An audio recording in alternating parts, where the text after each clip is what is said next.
प्रभाग 6 मधील राष्ट्रवादी उमेदवार मैनुद्दीन बागवान यांच्यावर भाजपकडून आक्षेप, अर्ज अवैध ठरवण्याचा इशारा।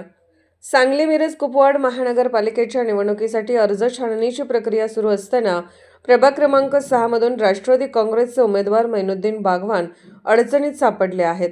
भाजपचे उमेदवार अलाबक्ष गडेकरी यांनी मैनुद्दीन बागवान यांच्या उमेदवारीवर गंभीर आक्षेप घेतला आहे। गटनेतेच्या काळात मैनुद्दीन बागवान यांनी महापालिकेची गाडी वापरल्याचा आरोप गडेकरी यांनी केला असून या प्रकरणी 35 ते 38 लाख रुपयांचा दंड बाकी असल्याचे त्यांनी सांगितले।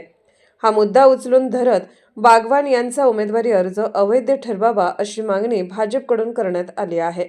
या प्रकरणी आज दुपारी 2 वाजता महापालिकेच्या सभागृहात अधिकृत सुनावणी होणार आहे।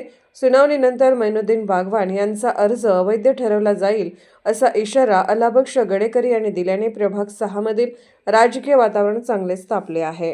वार्ड क्रमांक 6 मध्ये ड मधने ओपन पुरुषमधनं उमेदवारी अर्ज भरलेला आहे।